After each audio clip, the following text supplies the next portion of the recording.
എല്ലാ കൂട്ടുകാർക്കും നല്ലൊരു ശുഭദിനം ആശംസിച്ചുകൊണ്ട് നമുക്ക് നേരെ ഗീതുവിന്റെയും ഗോവിന്ദിന്റെ ഇന്നത്തെ നല്ലൊരു വിശേഷം കേട്ടാലോ.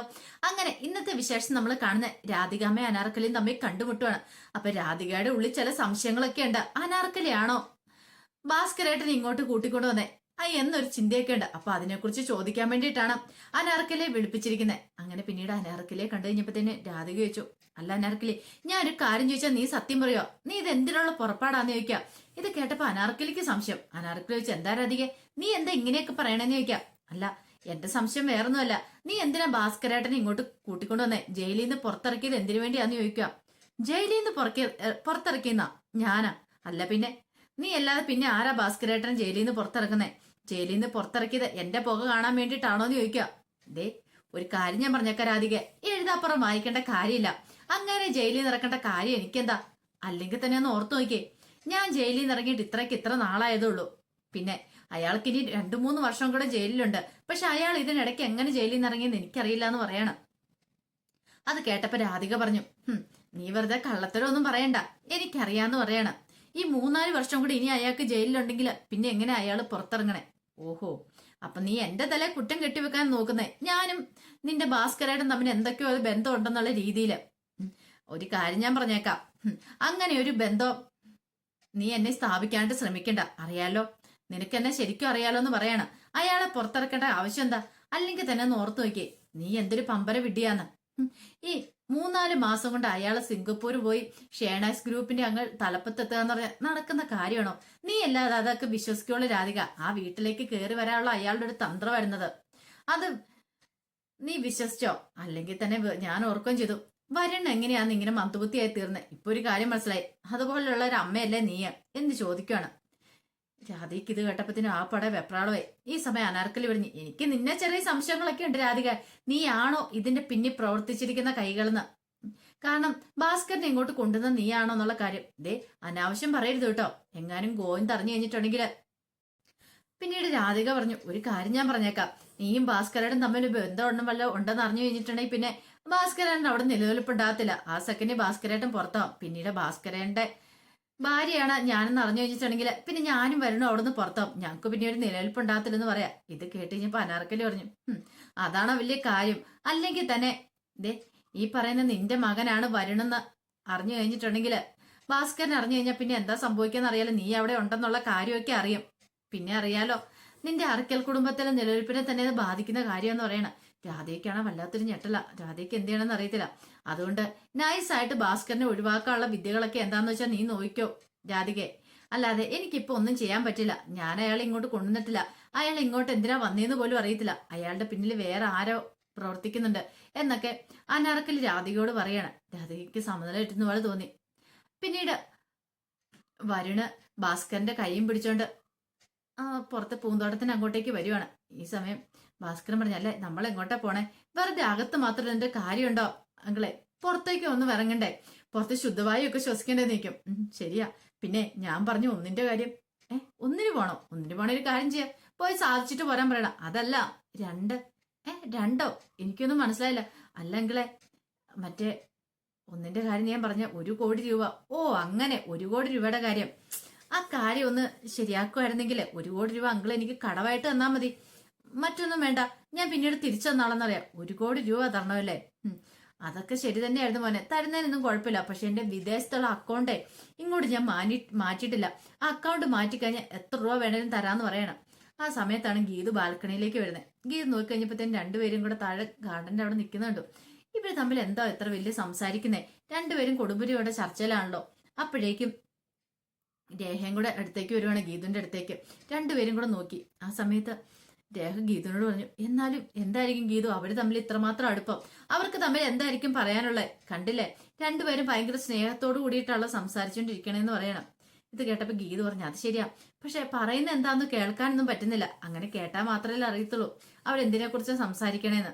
ആ സമയത്ത് വരണം ഭാസ്കരനും കൂടെ കൊടുമ്പരി കൊണ്ട ചർച്ചയിലാണ്. അപ്പൊ വരുണിന്റെ ഉള്ളിലെ ആഗ്രഹം എങ്ങനെയാലും ഭാസ്കരനെ കയ്യിൽ എടുത്തിട്ട് 1 കോടി രൂപയെങ്കിലും മേടിക്കണം. എങ്കിൽ ആ ചേതൻ ഗ്രൂപ്പിന് കൊടുത്താലേ തൽക്കാലത്തേക്ക് ഒരു പിടിച്ചിരിപ്പ് ഉണ്ടാകത്തുള്ളൂ. അല്ലെങ്കിൽ തന്നെയും തന്റെ അമ്മയുടെ കാര്യത്തിൽ ഒരു തീരുമാനം ഉണ്ടാവും. അങ്ങനെ സംസാരിച്ചുകൊണ്ടിരിക്കുന്ന സമയത്താണ് അങ്ങോട്ടേക്ക് ഭദ്രൻ വരുന്നത്. ഭദ്രൻ അങ്ങനെ ഗേറ്റ് കടന്ന് വരുന്നേ രേഖയും ഗീതുമൊക്കെ ബാൽക്കണിയിൽ നിന്ന് കണ്ടു. ആ സമയത്താണ് ഈ കാഴ്ച സത്യദാസ് കാണുന്നത്. അപ്പൊ സത്യദാസ് കണ്ട ഉടനെ പറഞ്ഞു, ആഹാ ഇതേ മോനെ, ആ കഴിഞ്ഞ ദിവസം വന്ന ആ സ്വാമി വരുന്നുണ്ടെന്ന് പറയാണ്. പെട്ടെന്ന് സ്വാമി വരുന്നുണ്ടെന്നുള്ള പറച്ചില് കേട്ട് കഴിഞ്ഞപ്പോഴത്തേനും അങ്ങോട്ട് നോക്കുന്ന കണ്ടപ്പോ തന്നെ ഗീതൂരും ജയയ്ക്കും മനസ്സിലായി. കാരണം വരുണിനോട് ഈ കാര്യങ്ങൾ പറഞ്ഞ് സത്യദാസാന്നുള്ള കാര്യം. അങ്ങനെയാണെങ്കിൽ ഇങ്ങേരെ ഇതൊക്കെ കണ്ണ് കാണാൻ പറ്റില്ലാത്ത ഇങ്ങേരെങ്ങനെയാ ഇയാള് വരുന്നുണ്ടെന്നുള്ള കാര്യം അറിഞ്ഞേ എന്ന് രേഖ ഓർക്കുവാണ്.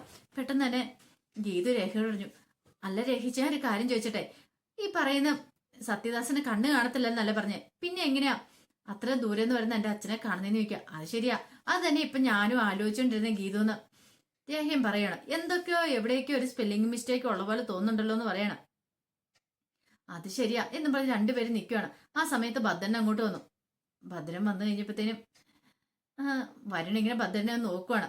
വരുണ് നല്ലൊരു പേടിയുണ്ട്. താൻ 2-3 കുത്തിയതാണ്. എന്നിട്ടും അയാൾ വീണ്ടും ഇങ്ങോട്ട് തിരിച്ചു വന്നിട്ടുണ്ടെങ്കിൽ അയാൾക്ക് എന്തോ ഒരു അത്ഭുത ശക്തിയുണ്ട്, അല്ലെങ്കിൽ അയാൾക്ക് തിരിച്ചു വരാൻ പറ്റില്ലല്ലോ.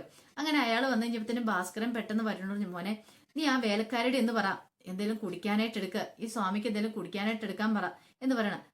ശരിയച്ചാ ഞാൻ പോയി പറയാം എന്നും പറഞ്ഞ് പോകാൻ തുടങ്ങുമ്പോഴത്തേനും ഭദ്രൻ വിളിച്ചിട്ട് പറഞ്ഞു, അതെ എനിക്കും എന്തേലും വല്ല പഴച്ചാറോ പാലോ എന്തേലുമൊക്കെ കുടിക്കാനായിട്ട് എടുത്തോളൂ കേട്ടോ എന്ന് പറയണം. ശരിയെന്നും പറഞ്ഞ് വരുൺ അങ്ങോട്ടേക്ക് പോവാണ്. അങ്ങനെ വരുൺ പോയി കഴിഞ്ഞപ്പോഴത്തേനും അവർ രണ്ടുപേരും കൂടെ സംസാരിക്കാനായിട്ട് തുടങ്ങി. ഭദ്രനും ഭാസ്കരനും കൂടെ സംസാരിക്കുക. ഈ സമയത്ത് ഭദ്രൻ ഭാസ്കരനോട് പറഞ്ഞു, അതെ ഒരു കാര്യം ഞാൻ പറഞ്ഞേക്കാം, എനിക്കുള്ളത് നിങ്ങൾ തന്നേക്കണമെന്ന് പറയണേ. എന്ത്? ഓഹോ ഇപ്പൊ അങ്ങനെ ആയോ? ദേ നിങ്ങൾ എനിക്ക് കാര്യമായിട്ട് തരൂന്ന് പറഞ്ഞുകൊണ്ട് മാത്രം ഞാൻ അങ്ങോട്ട് കള്ളത്തരം പറഞ്ഞേ. വിജയലക്ഷ്മിയുടെ മോളാണ് രഞ്ജു എന്നുള്ള സത്യം. അതൊന്നും പറയേണ്ട കാര്യമൊന്നും എനിക്കില്ലായിരുന്നു. അത് ശരിക്കും അങ്ങനെയൊന്നും അല്ലല്ലോ. അത് പറയേണ്ട കാര്യം ഇല്ലാഞ്ഞിട്ട് പോലും നിങ്ങളെ രക്ഷിക്കുക ഞാൻ ചെയ്തേന്ന് പറയാം. അതുകൊണ്ട് എനിക്ക് തരാനുള്ളത് ഇങ്ങോട്ട് തന്നേക്കണമെന്ന് ഭദ്രൻ പറയണ. ഇത് കേട്ട് കഴിഞ്ഞപ്പോഴത്തേനും പെട്ടെന്ന് ഭാസ്കരൻ പറഞ്ഞു, ആഹാ ഇയാള് കൊള്ളാലോ ഭദ്രൻ എന്ന് പറയണ. അങ്ങനെ സംസാരിച്ചോണ്ടിരിക്കുന്ന സമയത്ത് ഭദ്രനോട് പറഞ്ഞു, ഒരു കാര്യം ഞാൻ പറഞ്ഞേക്കാം, നിന്റെ മോളാള് കുരുട്ടുബുദ്ധിക്കാരി എന്ന് പറയണം. അതെന്താ? ഇതെങ്ങ് നോക്കിയേ, അവൾ ആ ബാൽക്കണ്ട് അവിടെ നിന്ന് നോക്കിക്കൊണ്ടിരിക്കുന്നുണ്ട്. നമ്മൾ രണ്ടുപേരും എന്താ എത്ര വരെ ചർച്ച ചെയ്യുന്ന എന്തൊക്കെ ഓർത്തോണ്ട് നോക്കിക്കൊണ്ടിരിക്കുക എന്ന് പറയണം. അപ്പോഴേക്കും പെട്ടെന്ന് ഭദ്രൻ തിരിഞ്ഞു നോക്കി. ആ സമയത്ത് ഗീതവും രേഖ അത് കണ്ടു. അപ്പൊ തന്നെ അവരെന്ത് ചെയ്യണം, അപ്പൊ അതൊക്കെ അവിടെ നിന്ന് അങ്ങോട്ടേക്ക് മാറുവാണ്. പെട്ടെന്ന് സത്യദാസ് പറഞ്ഞു, നീ എന്ത് മരം മണ്ടനാടാ, ഞാനത് പറഞ്ഞോട്ടെ, നീ എന്തിനാ അങ്ങോട്ട് തിരിഞ്ഞു നോക്കിയെന്ന് ചോദിക്കുകയാണ്. അത് പിന്നെ ഞാൻ നോക്കാതെ, എടാ അങ്ങനെ നോക്കിയിട്ടുണ്ട് അവർക്ക് മനസ്സിലാവില്ല ഞാൻ പറഞ്ഞിട്ടാന്നുള്ള കാര്യം. ഗീതന്റെ രേഖയുടെ സംശയം ഒന്നുകൂടെ വിലപ്പെട്ടു. കാരണം തങ്ങളെ കണ്ടു കഴിഞ്ഞ് സത്യദാസ ഇത്രയും ദൂരെ നിൽക്കുന്ന നിങ്ങളെ കാണണമെങ്കിൽ അതിനർത്ഥം അയാൾക്ക് കാഴ്ചശക്തി ഉണ്ടെന്നല്ലേ എന്നൊരു ചിന്ത അവരുടെ മനസ്സിലേക്ക് വരുന്നുണ്ട്. പിന്നീട് ഗീതു ഇങ്ങനെ ആലോചിച്ചു മുറിയിലേക്ക് കയറിപ്പോവാ. ഇതിന്റെ പിന്നിൽ എന്തൊക്കെയോ ഒരു രഹസ്യങ്ങൾ ഉണ്ടെന്ന് തോന്നി. അങ്ങനെ മുറിയിൽ പോയിട്ട് ഗീതു തന്റെ ഡയറി എടുത്തു. ഡയറി എഴുതിയിട്ട് ആദ്യമായിട്ട് സത്യദാസിനെ കണ്ടപ്പോൾ തൊട്ടുള്ള ഓരോ കാര്യങ്ങൾ എഴുതുവാണ്. അയാളിൽ തനിക്ക് സംശയം തോന്നിയത്. താൻ മുറിയിലേക്ക് ചെന്ന് കഴിഞ്ഞപ്പോൾ അയാൾ ആരെയോ ഫോൺ വിളിച്ചോണ്ടിരുന്നേ. അപ്പൊ നമ്പർ ഡയൽ ചെയ്യാനായിട്ട് അയാൾക്ക് അറിയായിരിക്കും. അതുകൊണ്ടല്ലേ അയാള് കൃത്യമായിട്ട് കോളൊക്കെ വിളിച്ച്. അതിനുശേഷം മുറിയിലെ വരുണുമായിട്ടിരുന്ന് മദ്യപിച്ച കാര്യങ്ങൾ, അങ്ങനെ സംശയങ്ങൾ തോന്നി ഓരോ സാഹചര്യങ്ങളും ഡയറിയിൽ എഴുതി വെച്ചോണ്ടിരിക്കുകയാണ്. അപ്പോഴേക്കാണ് ഗോവിന്ദന്റെ വരവ് അങ്ങോട്ട്. ഗോവിന്ദൻ വന്നിട്ട് ചോദിച്ചു, ആഹാ നീ ഇത് എന്തെടുക്കുവാന്ന് ചോദിക്കാണ്. ഞാൻ ഒന്നും എടുക്കല്ല, ഇച്ചിരി തിരക്കിലായിരുന്നു പറയണം. ഓ ഒരു ഡയറി എഴുതുന്നതാണ് ഇത്ര വലിയ തിരക്ക്? അതെ എനിക്ക് കണ്ണനോട് കുറച്ച് കാര്യങ്ങൾ സംസാരിക്കാണെന്ന് പറയാം. ആണോ? എന്നാ ശരി, എനിക്ക് സംസാരിക്കാനൊക്കെ ഉണ്ട്. അന്നൊരു കാര്യം ചെയ്യാം, പറ എന്താ കണ്ണേട്ട് സംസാരിക്കാനുള്ളത്? അത് ഇവിടെ വെച്ച് പറയാനുള്ളതല്ല, നമുക്ക് പുറത്തു പോയി ഇച്ചിരി ശുദ്ധവായൊക്കെ ശ്വസിച്ച് പുറത്തു പോയി പറയാന്ന് പറയാം. പുറത്തു പോകാനുള്ള മൂഡിലല്ലാന്ന് ഗീത പറയാം. അതൊന്നും പറഞ്ഞിട്ട് കാര്യമില്ല, നമുക്ക് പോകാൻ വാ. ഇവിടെ ഇരുന്ന് ബോറടിക്കുന്നത് ഇങ്ങോട്ട് വരാൻ പറയണം.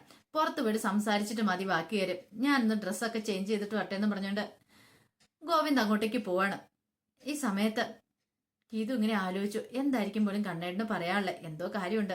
പക്ഷെ തന്റെ മനസ്സിലുള്ള സംശയങ്ങളൊക്കെ പറയണോ ഈ സത്യദാസിനെ കുറിച്ചുള്ള? പറയാതിരുന്നിട്ട് കാര്യമില്ല. പക്ഷെ പറയാതിരുന്നിട്ടുണ്ടെങ്കിൽ അവസാനം അത് വലിയ പ്രശ്നമായി തീർന്നാലോ? ഒരു പക്ഷേ ആ സത്യദാസിന്റെ പിന്നിൽ ആരോ കടന്ന് കളിക്കുന്നുണ്ട്. ആരാണെങ്കിലും അത് കണ്ടെത്തിയാൽ മതിയാവുള്ളൂ അങ്ങനെ വിചാരിക്കുകയാണ്. പിന്നീട് സത്യദാസും വരണവും കൂടെ അങ്ങോട്ടേക്ക് വന്നു കഴിയുമ്പോഴത്തേനും അയ്യപ്പൻ പറഞ്ഞു, അതെ ഇന്ന് സത്യദാസ് സാറിന് കമ്പനിയിൽ ഒരു മീറ്റിംഗ് ഉണ്ടെന്ന് പറയണം. ഇത് കേട്ടപ്പോ സത്യദാസ്, എനിക്കോ? അതെ കമ്പനിയിൽ ഒരു ഏജിയുമായിട്ടൊരു മീറ്റിംഗ് ഉണ്ടെന്ന് പറയാം. ഇത് കേട്ട് കഴിഞ്ഞപ്പോഴത്തേനും വരും പറഞ്ഞു, അതിനെന്താ നമുക്ക് പോവാന്ന് പറയാം. അപ്പൊ അയ്യപ്പൻ പറഞ്ഞു, അതിന്റെ കാര്യമില്ല, വരും പോകേണ്ട കാര്യമില്ല. സത്യദാസ് സാറിന് വേണ്ടിയിട്ട് കാറൊക്കെ ഇവിടെ അറേഞ്ച് ചെയ്ത് വെച്ചിട്ടുണ്ട്, ഡ്രൈവറും ഉണ്ട്, കൊണ്ടേക്കോളെന്ന് പറയാം. ഇത് കേട്ടപ്പോ അരുൺ പറഞ്ഞു, അയ്യോ അച്ഛനെ ഞാൻ കൊണ്ടാവാം, ഞാനില്ലേ കൂടെ, പിന്നെന്താ കുഴപ്പമെന്ന് ചോദിക്കുവാണ്. അത് ശരിയാ, മോൻ എന്നെ കൊണ്ടായാൽ മതി, ഞാൻ മോന്റെ വണ്ടിക്ക് വന്നോളാന്ന് പറയണം. ഇത് കേട്ട് കഴിഞ്ഞപ്പത്തിന് അയ്യപ്പൻ പറഞ്ഞു അതൊന്നും ശരിയാവുന്ന കാര്യമല്ല. അപ്പോഴേക്കും വരും പറഞ്ഞു ഒരു കാര്യം ചെയ്യാം, ഗോവിന്ദേട്ടൻ വരട്ടെ, ഗോവിന്ദനാണ് ഞാൻ ചോദിക്കാം, എന്റെ കാറിന് ഞാൻ സാറിനെ കൊണ്ടക്കോളാം എന്നൊക്കെ പറയണം. ചില സമയത്ത് സാറിന്ന് വിളിക്കും, ചില സമയത്ത് അങ്കിളെന്നും അച്ഛനെന്നും ഒക്കെ മാറി മാറി വിളിക്കും. ഏത് വിളിയിലാ ഇനിയിപ്പോ സത്യദാസ് വീഴുന്നെന്ന് അറിയത്തില്ലോ എന്ന് കരുതിയിട്ടാണ് വരണം അങ്ങനെയൊക്കെ വിളിക്കണേ. അപ്പോഴേക്കും ഗീതവും ഗോവിന്ദും കൂടെ അങ്ങോട്ട് റെഡി ആയിട്ട് വരുവാണ്. പെട്ടെന്ന് ഗോവിന്ദന്റെ അടുത്തിട്ട് വരും പറഞ്ഞു അതെ ഞാൻ അങ്കിളിനെ ഞാൻ ഇന്ന് കൊണ്ടുപോയിക്കോളൂ എന്ന് പറയാണ് ഓഫീസിലേക്ക്. നീ എന്തിനാ? പിന്നീട് ഗോവിന്ദ് പറഞ്ഞു വരണേ നീ കൊണ്ടുപോകേണ്ട കാര്യമില്ല എന്ന് പറയണ. അതെന്താ? കമ്പനി ഡ്രൈവർ ഉണ്ടല്ലോ, ഡ്രൈവറെ കൊണ്ടുപോയിക്കോളൂ എന്ന് പറയണ. പിന്നെ എ ജി എമ്മിലെ മീറ്റിംഗിന്റെ സമയത്ത് നിനക്ക് അവിടെ എന്താ കാര്യം? സത്യദാസ് സാറുമായുള്ള മീറ്റിംഗിനിടയ്ക്ക് നിനക്ക് വല്ല കാര്യമുണ്ടോ? ഇല്ലല്ലോ. പിന്നെ നീ എന്തിനാ വരുന്നേ? നീ വരേണ്ട കാര്യമില്ല എന്ന് പറയണം. ഓ ശരിയെന്ന് പറഞ്ഞിട്ട് പിന്നെ ഒന്നും മിണ്ടിയില്ല വരണിങ്ങനെ നിൽക്കുകയാണ്. ആ സമയത്ത് ഗീതുവിന് മനസ്സിലായി വരുൺ എന്തിനോ ശ്രമിക്കുന്നുണ്ട്. കാരണം അയാളെ കയ്യിലെടുക്കാൻ, സത്യദാസിനെ കയ്യിലെടുക്കാണ്ട് വൻ ശ്രമിച്ചുകൊണ്ടിരിക്കുക. പക്ഷെ അത് നടക്കുന്നില്ല. അതൊന്നുകൊണ്ട് മാത്രമാണ്. പിന്നീട് വരുണ അങ്ങോട്ടേക്ക് കയറി പോവാണ്. അതിനുശേഷം സത്യദാസിനെ കൊണ്ടുവന്ന് കാറിലേക്ക് കയറ്റുവാണ് ഗീതു. ഈ സമയത്ത് ഡ്രൈവർ സത്യദാസിനെ നോക്കുന്നുണ്ട്. സത്യദാസ് ഒന്നും മിണ്ടാതിരിക്കുവാണ്.